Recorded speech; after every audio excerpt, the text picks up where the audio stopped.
Alright, welcome to this last chapter of your lecture. This lab chapter is focused on the concept of the Laplace transform, and the Laplace transform is a very useful method to solve differential equation, algebraic equation, partial differential equation. But in the context of this course, we only focus on using the Laplace transform to solve differential equation and algebraic equations.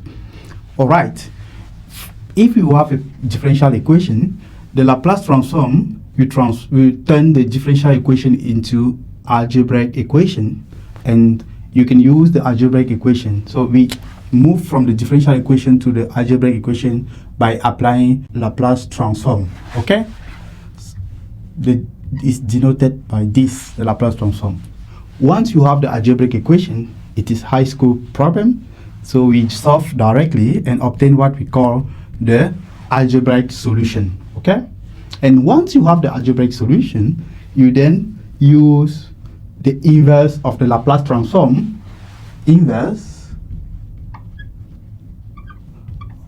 of Laplace transform is denoted by this one. So using the inverse of Laplace transform, you turn the algebraic solution to the solution to the differential equation. Unlike in the previous chapter, we show that you can use direct method to solve the differential equation and obtain the solution, but it's a bit tricky sometimes compared to using the Laplace transform. Alright, let's look at the definition of the Laplace transform. The definitions of the Laplace transform of a function, let's take the case of a function f of t, with t given by this, is denoted by the Laplace transform of the function f of t or f of s, and given by the Laplace transform is equal the integral from 0 to infinity of e to the power minus st f of t dt, with s completely positive. Okay, so this is the definition of the Laplace transform. Every time when you want to use the definition, make sure that you know this formula. Okay, you just have to apply this.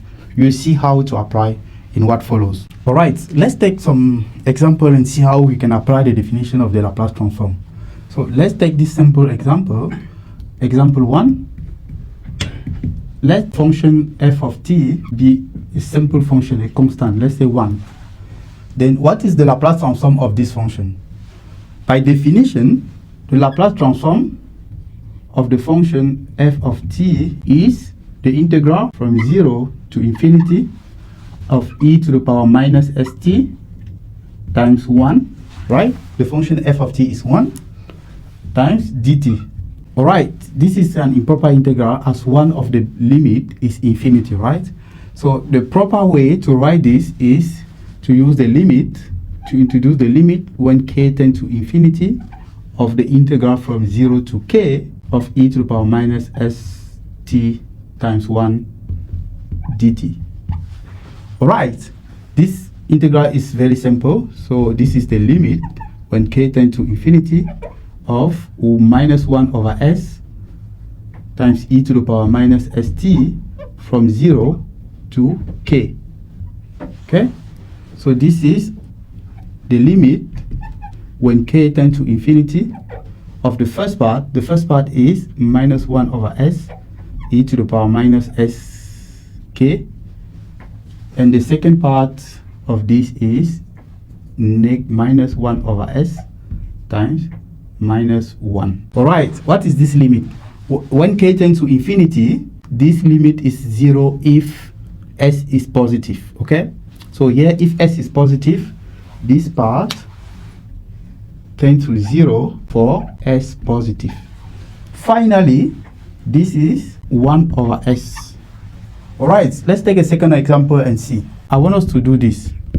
We let f of t be t. Then we apply the formula. The Laplace transform of f of t is equal the integral from 0 to infinity, or we can introduce the limit first. Let's say the limit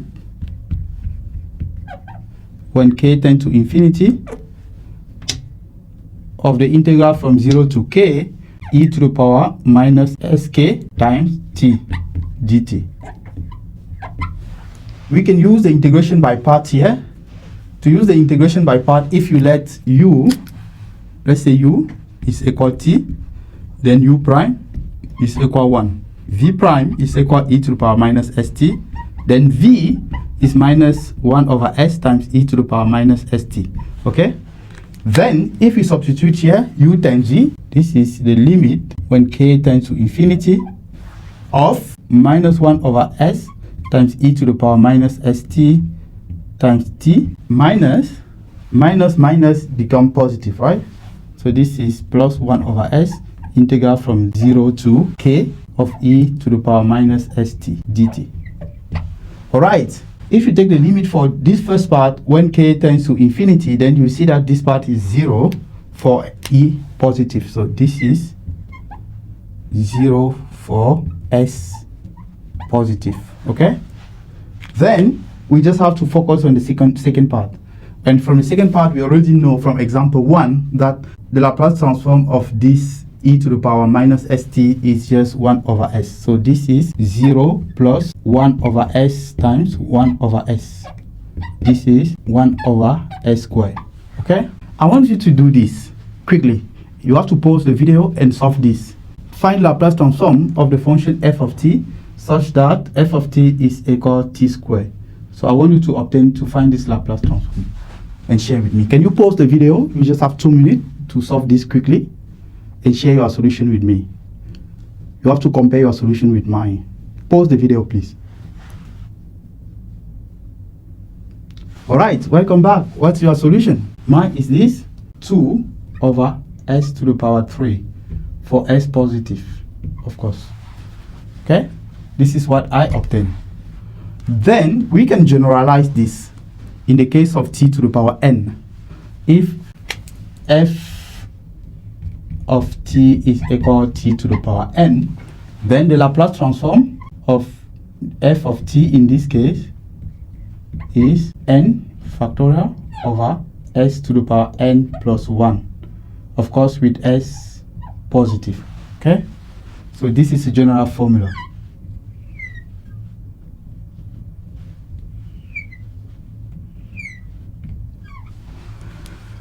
Alright, this is all. So I look forward to seeing you in the next video where we have more examples on the Laplace transform.